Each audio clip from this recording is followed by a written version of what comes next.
오늘 주시는 하나님 말씀은 사무엘하 6장 1절부터 11절까지입니다.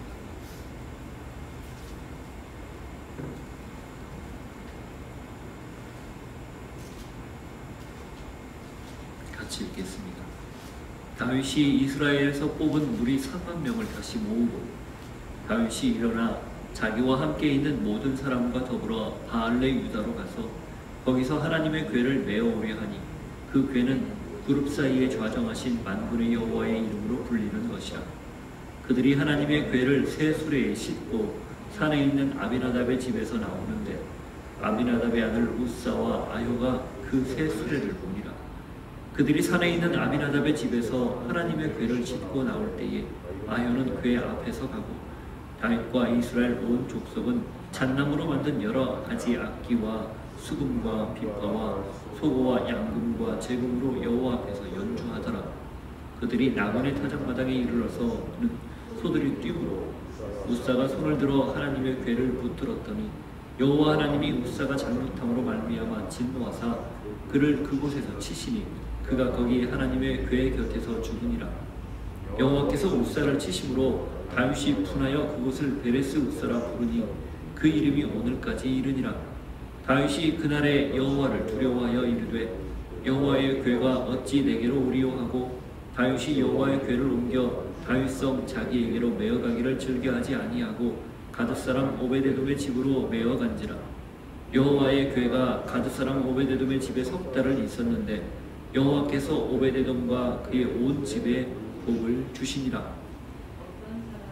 하나님 아버지, 오늘 우리가 말씀 앞에 섭니다. 이 말씀을 통해 우리 안에 있는 하나님을 향한 열정이 선하고 또 그 목적이 선할 때 그 방법 또한 선해야 됨을, 하나님이 기뻐하시는 방법이어야 됨을 다시 깨닫는 귀한 시간이 되게 하여 주옵소서. 예수님 이름으로 기도하옵나이다. 아멘.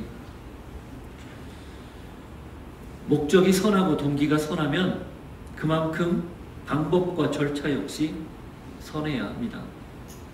목적을 이루기 위해 방법이나 수단을 철저히 현장화하고 또 그때그때 바꾼다면 어쩌면 이미 목적을 벗어난 일이 될지 모르기 때문이죠. 그래서 목적이나 동기만큼 방법 역시 중요하게 생각해야 합니다. 목적을 이루기 위한 선한 동기를 가졌다면 그 방법까지 선해야 된다는 거죠. 자칫 방법을 간과했을 때 목적과는 전혀 다른 결과를 얻기도 하고 또 때로는 실패하기도 합니다. 본문은 성경에서 아주 알려진 내용 중에 하나입니다. 많이들 설교하고 또 듣고 읽고 알고 있는 그런 내용이에요.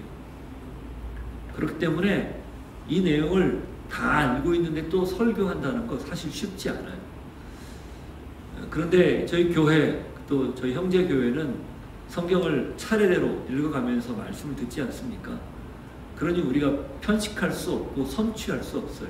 그냥 들려주는 대로 하나님의 음성을 들어야 됩니다. 근데 지금 이 시점에 하나님이 우리에게 굉장히 중요한 말씀을 그래서 저는 들려준다고 믿게 되었어요. 같은 말씀이고 아는 말씀이지만 이 말씀을 통해서 우리가 반드시 들어야 할 음성이 있구나. 분명한 메시지가 이 안에 담겨 있다는 거죠. 그래서 우리는 이 말씀을 다시 들어야 합니다. 시대를 초월하고 상황을 초월하고 반복되는 말씀을 초월해서 또 들어야 되는 거죠. 그리고 이 방법, 하나님이 가르쳐준 이 말씀, 그래서 동기나 목적만큼 그 과정도 중요하고 선해야 된다는 것, 하나님의 뜻에 합해야 된다는 사실을 저희가 들으면서 우리가 이 땅에서 신앙하면서 어떻게 선한 방법을 가지고 살아갈지를 다시 고민하고 다시 점검해야 한다라는 거죠. 그래서 오늘 말씀은 우리 모두에게, 저를 비롯해서 오늘 함께 읽는 모든 분들에게 분명한 하나님의 음성이 될 줄로 믿습니다. 자, 다윗은 블레셋과의 전투에서 승리한 후에 이제 내실을 다지는 일에 총력을 기울입니다. 지난 시간에 이야기했던 본문 구조 기억나십니까?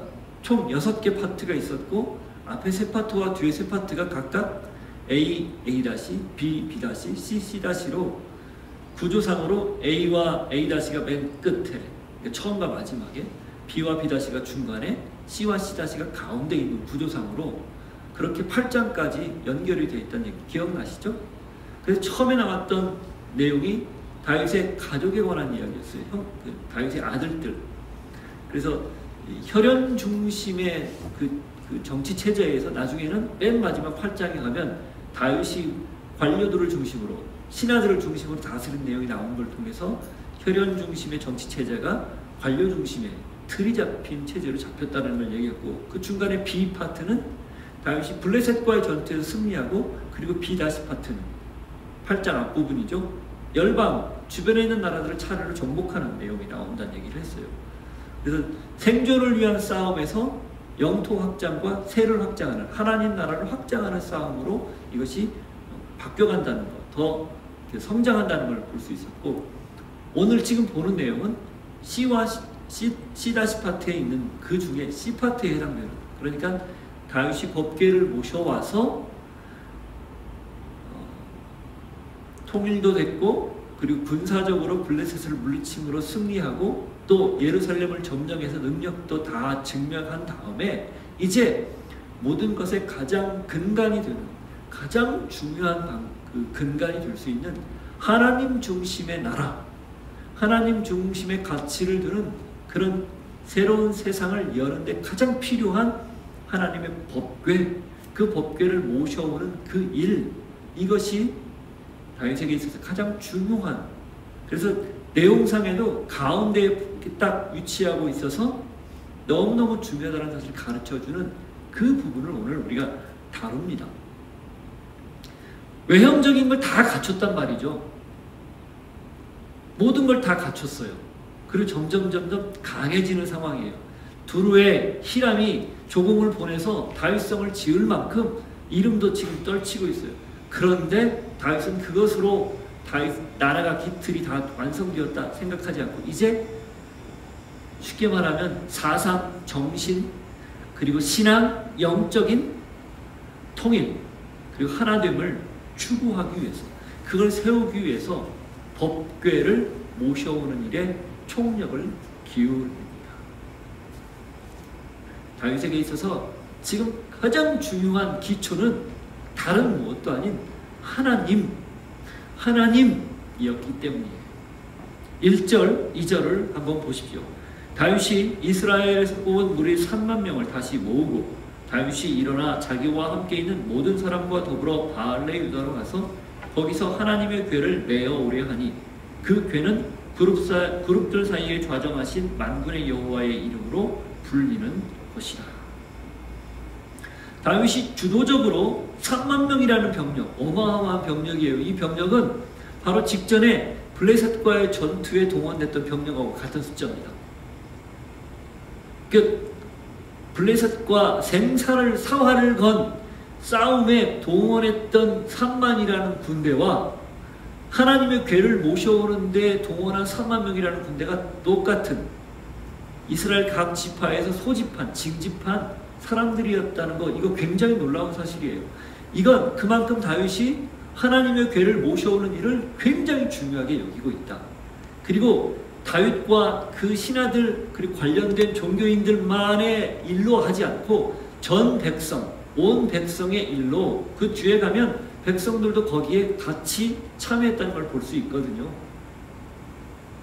그렇게 사람들을 쉽게 말하면 동원한 걸로 봤을 때 이 일이 그만큼 중요하다는 것을 알려주는 거죠.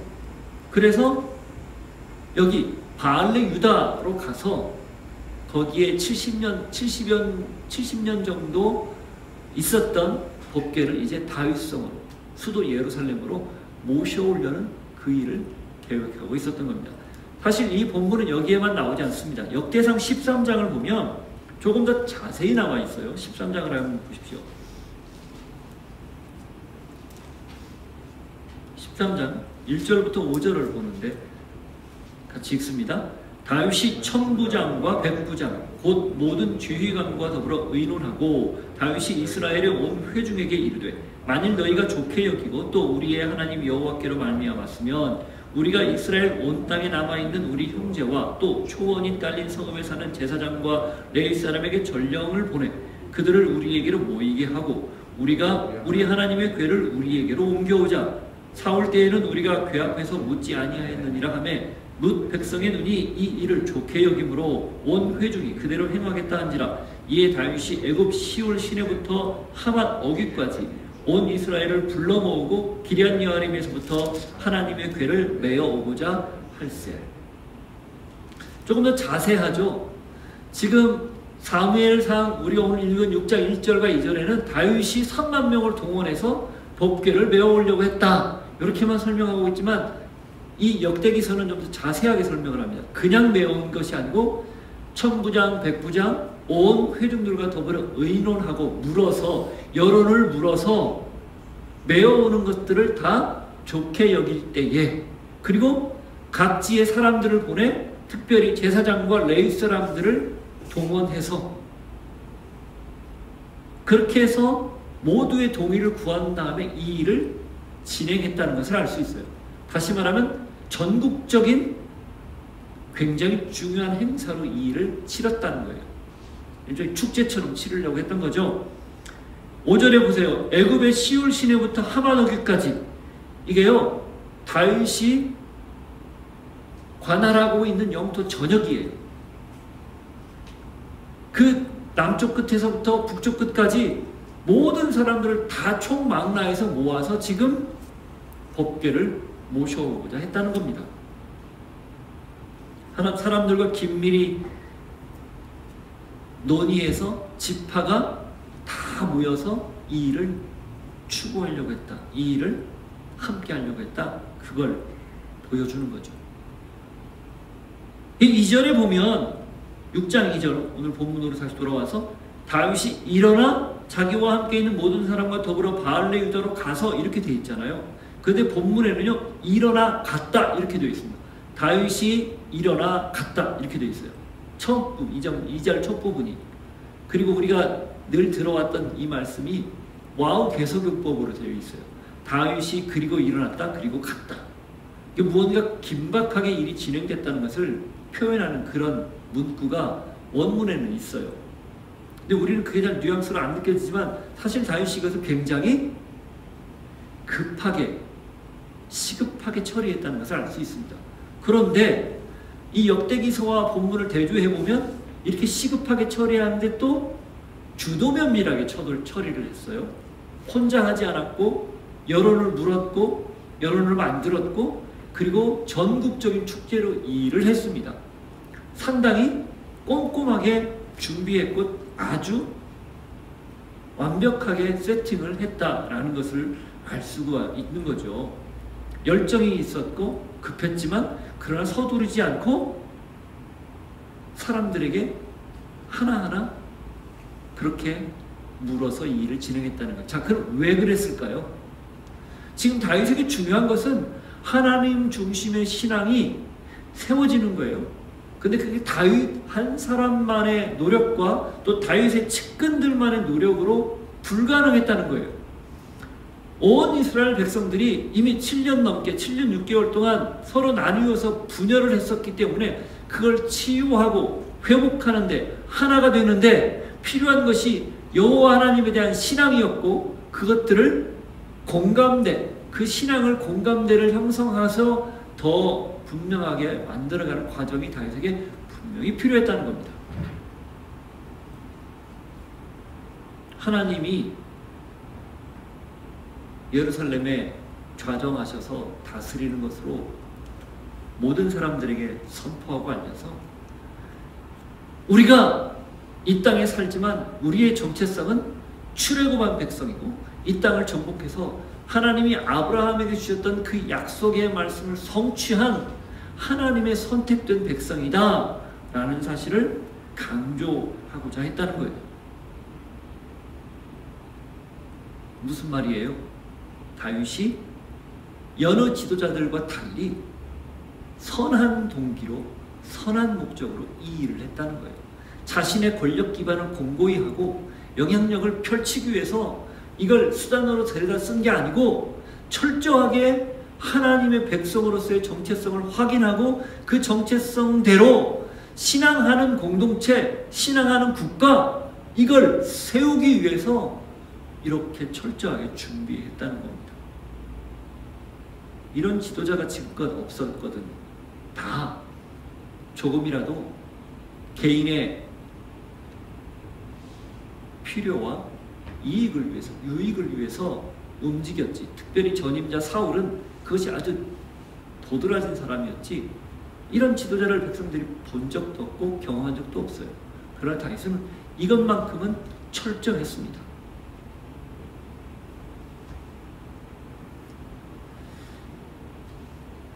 다윗의 삶을 통해서 우리가 알 수 있는 것, 삶에서 적용할 수 있는 건 무엇일까요? 그것은 다윗의 태도, 이런 모습이, 이런 자세를 갖는 그의 태도입니다. 곧 하나님 중심의 삶입니다. 그 어떠한 경우도 하나님이 중심에 있지 않으면, 그리고 그것이 내 개인의 어떤 꿈과 목적으로만 멈추고 있다면 결코 건강한 공동체를 세울 수 없다는 것을 알고 있었기에 그 분명한 정체성을 같이 나누고자 했던 그 중심, 그것이 다윗에게 보이는 놀라운 부분이에요. 우리에게 도전이 되는 부분이죠. 우리 역시 그 부분을 하나님께 듣고 적용해야 합니다. 하나님 중심의 가치와 삶에 관한 것, 이것을 타협하지 않고 분명하게 세우고 지키고 살아내야 된다는 거죠. 그를 위해서 저희가 진력해야 한다는 겁니다.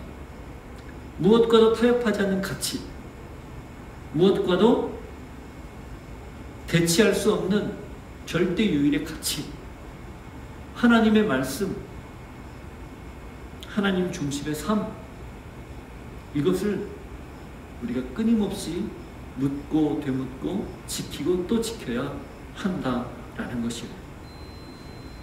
성경, 이걸 우리가 왜 읽는가? 여전히 이것이 우리 삶의 유일한 지표이기 때문이에요. 유일한 우리의 가치의 바탕이기 때문입니다.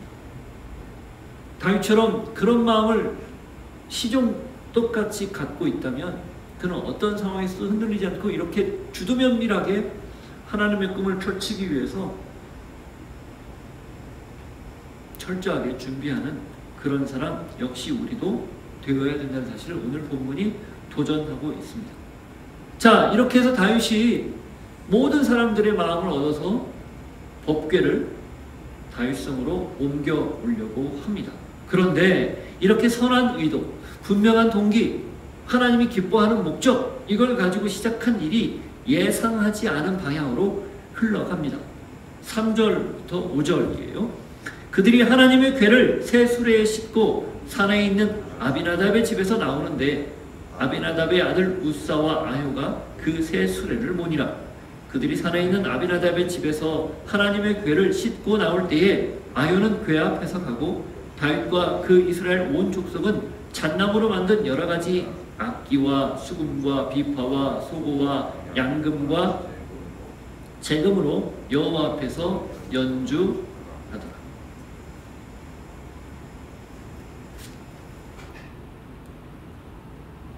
자, 2절 중간에 보면 메어오려 했다 이렇게 되어 있죠.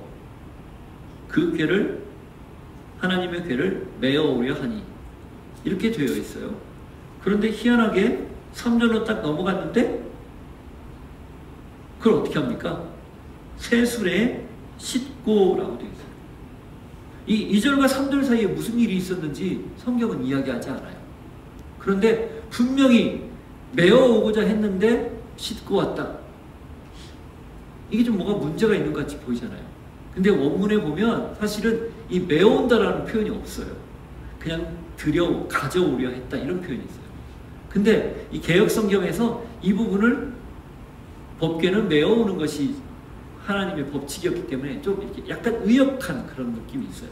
근데 원문에는 메어온다라는 표현이 안 나옵니다. 그냥 가져오려고 했다, 모셔오려고 했다 이렇게만 되어 있어요.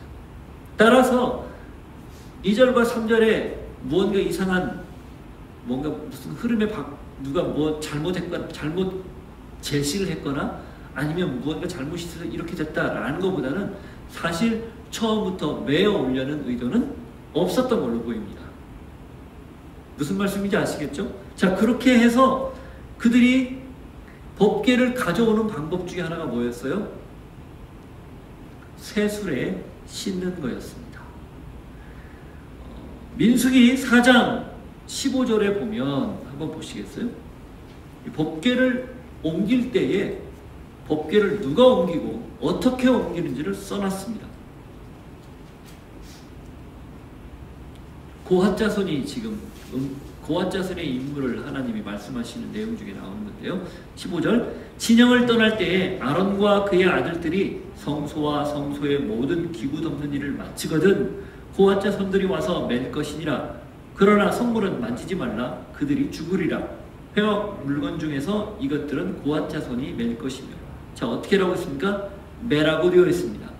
그걸 채를 만들었고, 그래서 성물 각각 기구에는요 양쪽 네 귀퉁이에 동그랗게 채를 꿰 수 있는 고리를 달았고, 거기에 긴 채를 꿰서 어깨에 메고 4명이 최소한 4명이 메고 나오게 되어 있었어요.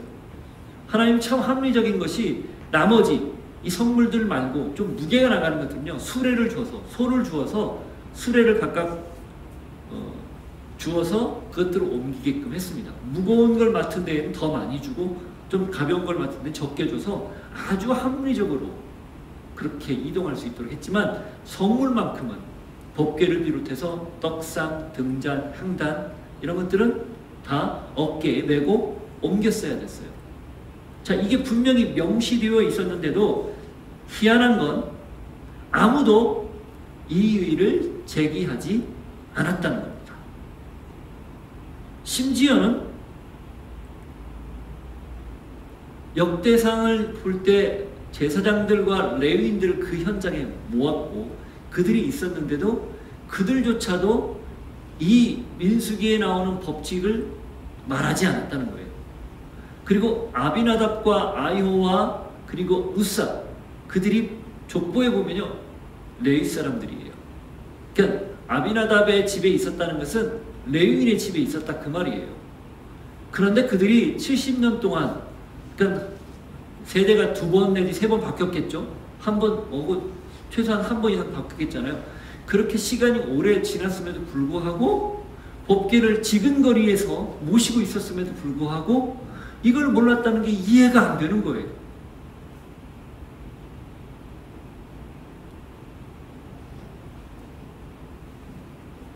여러분 생각은 왜 이들이 새 수레에 실었다고 생각합니까? 실긴 실었는데 새 수레에 실었어요. 제가 볼 때는 그 굉장히 예를 갖춘 거예요. 옛날 쓰던 걸 안 쓰고 하나님 앞에 드린다고 마치 첫 제물 드리듯 새 것 드리듯 그렇게 드렸어요. 그 정도 정성이면 조금만 율법을 알고 있었고 기울였더라면 이거 어깨에 메고 와야 된다는 거 분명히 알았을 거란 말이죠. 그런데 미처 거기까지는 생각이 가지 못했습니다. 왜 그랬을까? 여러 가지들을 생각해 봤는데 그 중에 하나가 법궤가 과거에 이 블레셋으로 갔다가 거기에서 여러 재앙들을 하나님이 일으켜서 이 사람들이 다시 이스라엘 땅으로 본토로 돌려보낸 사건 기억나시죠? 그때 법궤가 온 것이 베세메스였거든요. 베세메스 지역을 통해서 왔는데 그때 오는 장면이 조금 힌트예요. 사무엘상 6장을 한번 보십시오.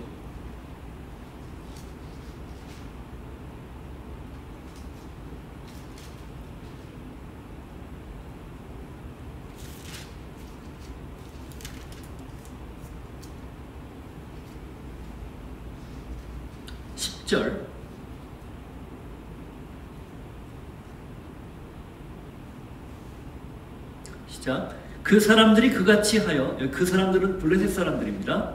전나는 소 둘을 끌어다가 수레를 메우고 송아지들은 집에 가두고 여호와의 궤와 및 금쥐와 그들의 독종의 형상을 담은 상자를 수레 위에 실으니 암소가 베세메스 길로 바로 행하여 대로로 가며 갈대에 울고 좌우로 치우치지 아니하였고 블레셋 방백들은 베스메스 경계선까지 따라가니라. 베스메스 사람들이 골짜기에서 밀을 베다가 눈을 들어 괴를 보고 그 본 것을 기뻐하더니 수레가 베스메스 사람 여호수아의 밭 큰 돌 있는 곳으로 이르러 선지라. 무리가 수레의 나무를 패고 그 암소들을 번제물로 여호와께 드리고 레위인은 여호와의 궤와 그 궤와 함께 있는 금 보물 담긴 상자를 내려다가 큰 돌 위에 두매 그날에 베스메스 사람들이 여호와께 번제와 다른 제사를 드리니라.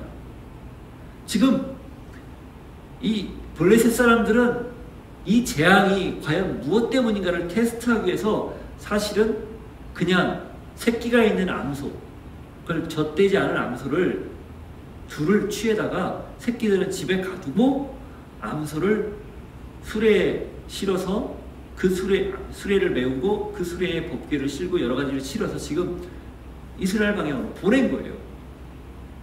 소가 새끼에게 젖을 먹을 새끼가 있는데 만일에 그 길을 바로 간다, 뒤로 돌아오지 않고, 그러면 그 정말 하나님의 역사라고, 이 신의 역사라고 그들이 나름대로 추론한 거예요. 아니나 다를까? 좌우를 돌아보지 않고 울긴 우는데 정확하게 이스라엘 길로 가는 거예요. 그래서 이것을 통해서 블레셋 사람들은 이게 저 법궤 곧 이스라엘 신의 역사였구나 라는 걸 알았죠.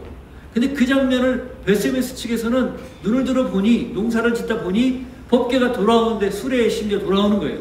얼마나 기뻐요. 그래서 소를 잡아서 번제를 드리고 그 수레로 패서 장작으로 번제를 드리고 기념으로 삼은 그 지금 상황인 거죠. 그때 사람들이 그런 생각을 하지 않았을까? 분명히 어깨에 매야 되는데 수레에 실어도 괜찮네? 라는 생각을 하지 않았을까? 제 추론이에요.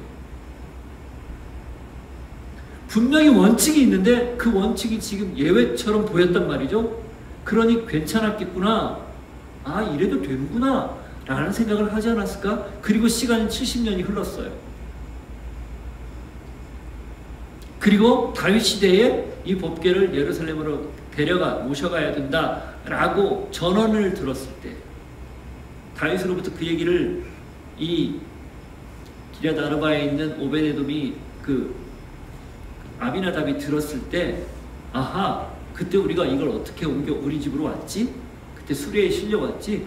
그러면 되겠구나 라고 생각하지 않았을까 합니다.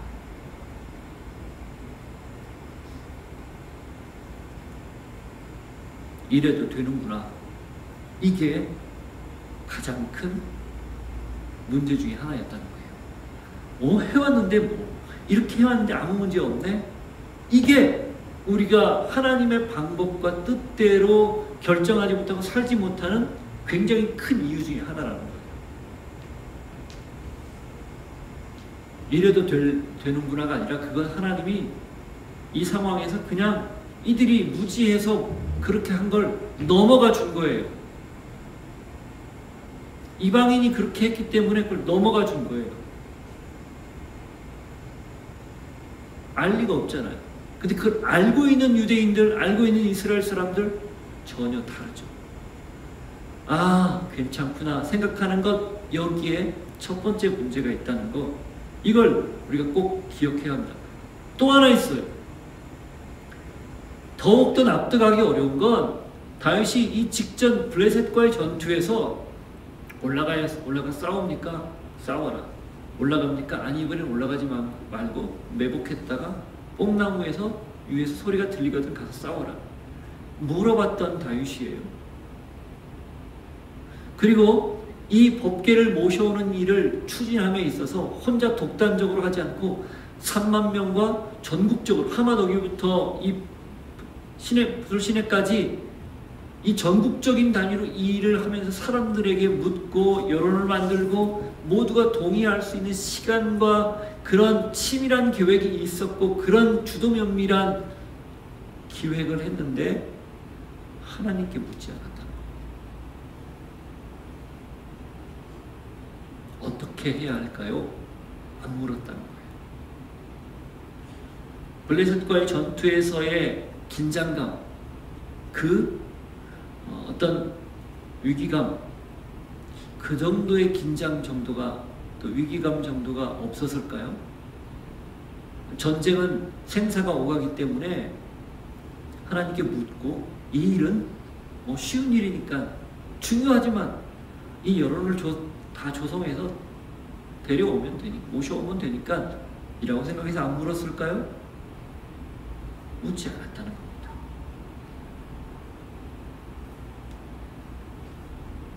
무슨 말을 제가 들려는 걸까요? 목적보다 중요한 것이 과정입니다. 목표보다 중요한 것이 그 과정이 어떻게 하는 것이 중요합니다. 이 얘기를 하려는 게 아니에요. 더 핵심적인 걸 말씀드리고자 하는 거예요. 이 목적과 과정, 이것들을 중요하게 여기는 것보다 더 우선적으로 중요할 것 묻는 것이라는 거예요. 하나님께 이 방법에 대해서, 이런 의도에 대해서 물어보는 것, 이게 절실하다는 겁니다.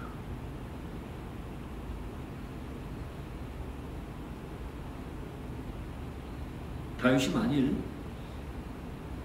그렇게 여론을 조성하고 사람들을 다 동원해서 할 때 그 주도 면밀한 만큼 하나님 앞에 엎드려서 기도하면서 어떻게 주님 당신을 내가 모셔올 수 있습니까? 어떻게 해야 됩니까?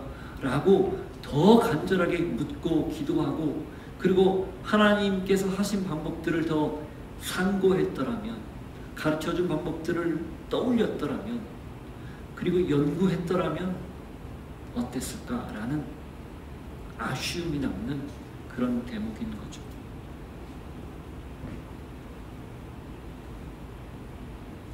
많은 사람들이 동조하든 지지하든 다 상관없습니다. 더 중요한 건 하나님이 승인했느냐, 하나님의 방법을 가르쳐 주셨느냐, 그 방법대로 하고 있느냐, 어떤 방법이 옳으냐를 묻는 태도입니다. 동기를 점검하기 위해서 하나님께 물었다면 방법도 물어야 된다는 거예요. 그 묻는 것이 결여되어 있었기 때문에 결국 잘못된 방향으로 최선을 다했지만, 찬양도 하고 새로운 악기들을 만들어서 정성을 다해서 그렇게 모셔오기를 기뻐했지만 결과적으로는 잘못된, 그릇된 방법이었다는 겁니다. 기억하십시오. 아무리 의도가 선하고 또 아무리 하나님을 위한 선한 동기를 가지고 있다 할지라도 우리가 하나님께 묻지 않고 내 방법대로, 내 방식대로 이 정도 괜찮구나 라고 생각했던 것들을 답습한다면 결국 어느 순간 우리는 다른 길로, 하나님과 전혀 관련 없는 그 길로 가고 있고 또 서 있을지 모릅니다. 자, 방법이 틀렸어요. 그럼 어떻게 될까요? 어느 경우든 바로 잡아야 됩니다. 심지어 그게 하나님을 예배하는 거고 하나님 중심으로 하나님을 찬양하는 아무리 놀라운 일이라 할지라도 방법이 잘못됐다면 그거 바로 잡아야 돼요. 멈추게 해야 됩니다. 6절, 8절.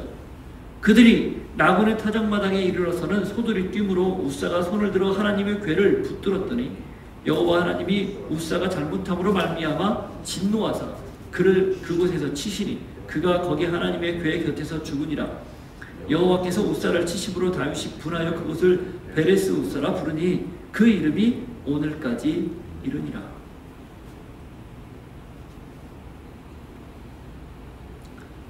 이 나곤의 타작마당까지 와서 소가 갑자기 거기서 왜 뛰었는지 알 수가 없어요. 이유가 불분명합니다. 나와 있지 않아요.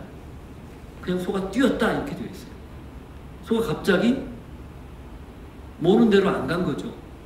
갑자기 난리를 핀 거예요. 소가 뛰니까 수레에 실었던 법궤가 어떻게 됐을까요? 움직이면서 떨어지려고 했겠죠. 그러니 우사가 손을 댄 겁니다. 절대 접촉하면 안 된다는 거에 접촉을 한 거예요. 자, 어깨에 메고 옮겨야 된다는 것, 그런데 수레에 실었던 것까지는 하나님이 틀린 방법이지만 어쨌든 바로잡기 위해서 어떻게든 하나님이 계획하셨겠지만 놔두셨어요. 그런데 급기야 우사가 손을 대자 그것은 놔둘 수가 없어서 바로 우사가 현장에서 즉사했습니다. 제가 이걸 묵상하다 갑자기 떠오르는 생각이 소가 왜 뛰었지 였어요. 그러면서 드는 생각이 발람이 타던 나귀가 들어 생각이 났습니다. 민수기 23장에 보면 24장인가 23장인가 22장 그쪽에 보면 발락의 사주를 받은 발람이 이스라엘을 저주하기 위해서 연거푸 여러 번 안 간다고 했지만 결국 끝내는 수락하고 가다가 나귀를 타고 가는데 갑자기 나귀가 이 발람을 한쪽 울타리 곁으로 몰고 가가지고 다리가 상처가 나는 그렇기 때문에 화가 나가지고 막 나귀를 때렸죠. 근데 이 나귀가 때리는데 갑자기 입을 열어서 말을 하는 거예요. 왜 네가 나를 때리니? 그러니까 너가 나를 지금 제대로 데려가지 않으니까 내가 화가 나서 때렸다 그러니까 내가 그때 하나님이 발람에게 나타나서 나귀가 왜 못 가게 그렇게 됐는지를 알려주죠. 그거 기억나세요? 네. 발람은 못 봤는데 나귀는 본 거예요. 발람은 소리를 못 들었는데 나귀는 들은 거예요. 그래서 그 여호와 하나님 여호와의 사자를 피해서 지금 도망가려고 했다가 그 지경이 났는데 발람은 못 봤죠. 딱 그 생각이 들었어요. 사람들, 다윗을 비롯한 이 수많은 사람들은 하나님이 이 일을 기뻐하지 않는다는 것을 지금 모르고 예루살렘을 향해서 가고 있는데 손은 본 것 같아요. 하나님이 그것을 막고 있다는 사실을. 그래서 뛰지 않았을까? 이거 아무도 이렇게 이야기하지 않지만 그냥 제 생각이에요. 이게 무슨 뜻일까? 하나님이 뛰게 했을 수 있다는 거죠. 맞듣지 않고 옳지 않으니까.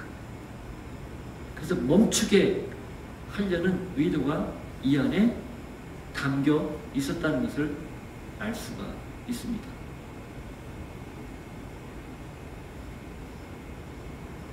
멈추지 않으면 이게 곧장 예루살렘으로 갈 것이고 그 예루살렘으로 가서 앞으로 다윗 왕조가 어떻게 진행이 될까요? 아하, 말씀드렸듯이 예외가 있어도 괜찮구나. 아하, 하나님이 그것도 용인하는구나. 나중에 가서 예루살렘에 가서 율법을 연구하고 생각하는 사람들이 이걸 발견해서 그때 수레에 싣고 오면 안 되었는데 이게 어떻게 된 거죠? 라고 말을 하게 된다면 어떤 일이 벌어질까? 하나님 중심으로 세우고자 했던 하나님의 나라 그리고 다윗이 그것을 정확하게 세우려고 했던 그 자체에 굉장히 심각한 오점이 하나 남는 거예요. 그러나 하나님이 그걸 내버려 둘 수 없었다는 거예요. 율법은 어쩌면 사문화되고 말 것이라는 거죠. 그냥 필요에 따라서 지키고 필요에 따라서 그때그때 유권 해석을 해서 이렇게 지키면 된다. 그렇게 생각하면 되거든요. 이게 나중에 바리새인과 서기관들이 저질렀던 잘못 아닙니까? 율법의 정신은 훼손하고 그들이 백성들의 요구와 자기들의 자의적인 해석에 의해서 율법의 세부 조항들을 너무 많이 만들어 결국은 백성들을 옥죄했잖아요. 하나님이 분명히 하나님을 기억하라고 안식일을 주셨는데 그 안식일을 지키기 위해서 사람들이 꼼짝달싹 못하는 그런 상황으로 만들어버렸잖아요.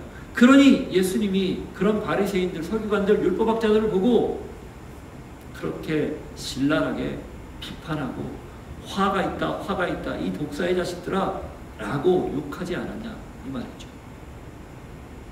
하나님이 그것을 내버려 둘 수 없었기에 지금 소가 뛰고 멈추게 된 것입니다. 어떤 희생을 치르더라도 바로잡아야 했다라는 거죠. 그래서 여호와께서 우사를 친 것, 베레스 우사가 된 것입니다. 따라서 이 베레스 우사는 다른 측면에서 보면 은혜입니다. 여호와께서 치신 것이 은혜예요. 한 사람이 죽었는데요. 네, 그건 안타까운 일이지만 하나님이 분명히 경고했고 이 지성물에 손을 대면 죽을 것이라는 사실을 경고했기에 그 말씀 그대로 된 거예요. 그러나 하나님이 그런 희생을 치르더라도 정확하게 하나님의 뜻대로 바로잡은 그런 일, 이것이 바로 베레스 우사. 의미입니다. 바로 잡는 게 은혜고 바로 잡히는 게 은혜입니다. 그래서 고난이 징계가 은혜라는 말이 성립이 되는 거예요. 히브리서 12장 8절을 보십시오.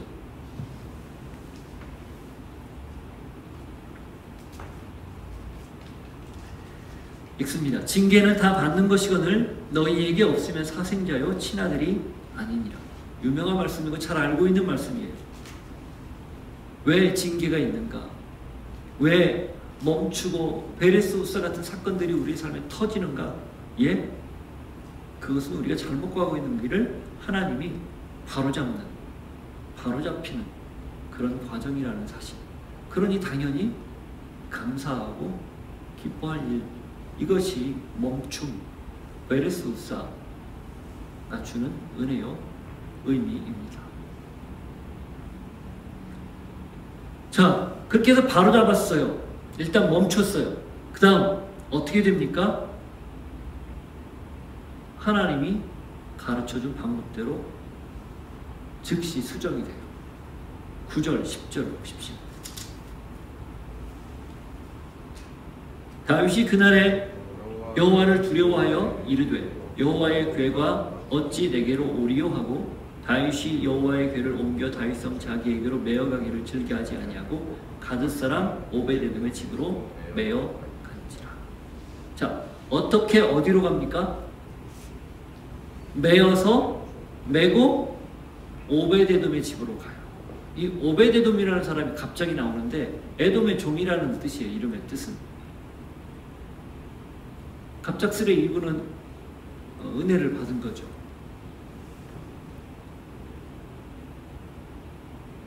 다윗성으로 모셔가지 않고 잠깐 멈춘 겁니다. 다윗에게도 시간이 필요했고 백성들에게도 시간이 필요했습니다. 잘못된 것을 바로잡는 데는 분명하게 시간이 또 치러야 할 대가가 필요하다는 것을 알려주는 거죠. 재정비하는 시간입니다. 재정비하는 시간이 만일 없다면 더 나쁜 결과를 반드시 초래하기 때문이죠. 잘못된 것을 알았다면 멈추고 하나님께 묻고 원인을 찾아야 합니다. 그래서 정확하게 다시 하나님이 기뻐하는 대로 해야 되는 거죠. 그게 메어 같다는 정확한 설명이고 구절입니다. 자, 그 다음은 어떻게 됩니까? 하나님이 이 오베데돔의 집에 뜻밖의 복을 허락하십니다. 11절. 여호와의 궤가 가드 사람 오베데돔의 집에 석 달을 있었는데 여호와께서 오베데돔과 그의 온 집에 복을 주시니라. 이 기록은 왜 써 있을까요? 그럼 아비나답의 집에서는 아비나답의 가문과 가족들이 복을 못 받았을까요? 받았죠. 하나님의 임재를 상징하는 궤가 가는 곳, 그것이 곧 복이라는 거예요. 하나님의 임재가 있는 곳, 그것이 곧 하나님 주신 복이라는 겁니다. 우리는 다른 것들을 구하죠. 하나님 계신 건 너무 당연하고 하나님 손으로부터 흘러나오는, 떨어지는, 주어지는 이런 것들을 구하죠. 그러나 그보다 더 우선이 하나님 자체가 복이라는 사실입니다. 복을 주셨다, 또 복을 얻었다 말씀하는 까닭은 그 다음 12절 이하에 나오는 다시 다윗이 궤를 메고 예루살렘으로 올라가는 거에 대한 복선입니다. 3개월이라는 시간이 필요했고 그 사이에 하나님이 복을 주는 걸 보고 다시 메어가기를 결정하는 거죠. 동기나 또 의도만큼 중요한 것 방법입니다. 동기를 위해 선한 의도인지 아닌지를 위해서 하나님께 물었다면 방법 역시 묻는 것이 우리의 태도입니다. 만일에 잘못된 방법이라면 멈추고 하나님이 원하시는 방법이 무엇인지를 찾아야 됩니다. 멈추는 시간, 후퇴하는 시간이 아닙니다. 멈추는 시간, 손해보는 시간이 아닙니다. 어쩌면 더 하나님의 주시는 복을 더 많이 누릴 수 있는, 나에게 주시는 가장 아름답고 복된 시간입니다. 우리의 삶의 혹여 잘못된 방법으로 잠깐 멈추는 시간이 허락되어 있다. 그것이 나에게 주어졌다면 그게 은혜라는 사실을 깨닫고 하나님이 기뻐하는 방법을 찾고 다시 시작할 수 있는 모두가 되기를 축복합니다. 아멘. 같이 한번 기도합시다. 하나님, 그렇습니다. 우리에게는 늘 선한 동기가 있는 것 같습니다. 악한 동기로 하나님을 섬기지도 않고 삶을 살지도 않습니다. 그런데 때론 그렇게 삶에도 불구하고 가끔 삶의 현장에서 내 편한 대로 해왔던 대로 그렇게 방법을 찾고 또 살 때도 있습니다. 주님, 그런 저희를 다시 불쌍히 여겨주시고 그 방법까지도 하나님께 물어 선한 방법을 가지고 하나님 기뻐하는 사람 살아갈 수 있는 저희 되게 하여 주옵소서. 주님, 그렇게 해서 잠깐 멈췄다면 그것이 손해가 아니라, 그것이 억울한 것이 아니라 하나님이 나를 다시 새롭게 하시고자 하는 놀라운 은혜임을 깨닫는 저희가 되게 하여 주옵소서. 같이 한번 기도하겠습니다. 하나님 아버지, 감사합니다. 주신 말씀을 기억하면서 오늘 우리가 다시 우리의 동기와 의도를 점검합니다. 하나님 앞에 묻습니다. 과연 성경적인가? 과연 맞는가? 묻습니다. 동시에 주님, 이것으로 멈추지 않고 우리가 하고 있는 지금 이 방법이 옳은가?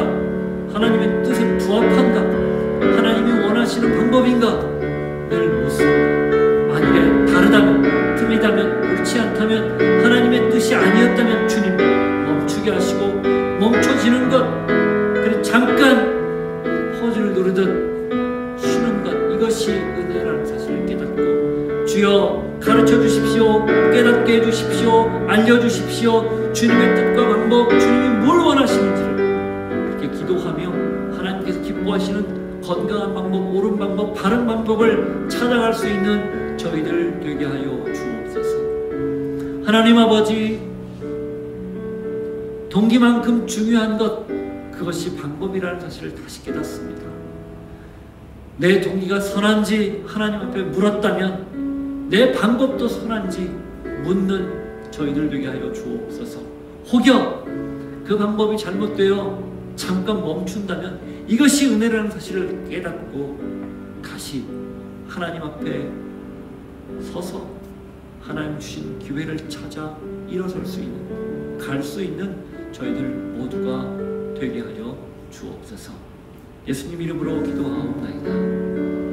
아멘. 자리에서 일어서시고 하나님, 나의 마음을 새롭게 하옵소서.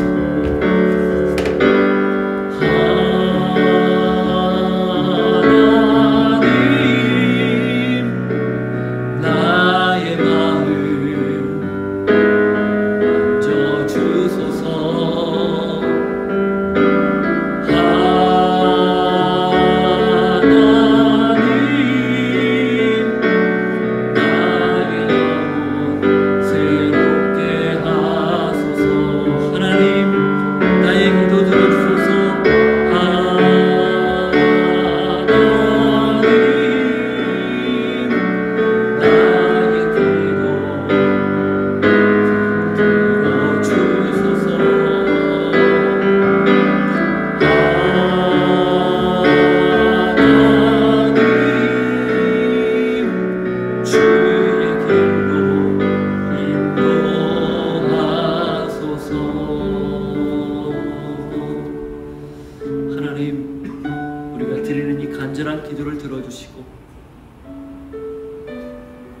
주님, 늘 주께 물어 주님의 선하시고 온전하시고 기뻐하신 뜻을 분별하게 하시고 그 뜻을 이루기 위해서 어떻게 살아내야 될지 늘 여쭙는 그런 저희들 모두가 되게 하옵소서. 하여 동기만큼 중요한 방법, 그 방법도 하나님이 기뻐하시는 그 방법대로 살아갈 수 있는 저희들 모두가 되게 하여 주옵소서. 지금은 예수 그리스도의 은혜와 하나님 아버지의 사랑과 성령님의 교통하심이 우리에게 허락된 시간을 하나님의 뜻을 이루기 위해서 선한 방법으로 늘 주님의 마음에 합한 사람 되어 살겠습니다. 결단하고 고백하는 주의 백성들 머리 위에 삶의 자리에 함께 하시기를 간절히 축원하옵나이다. 아멘.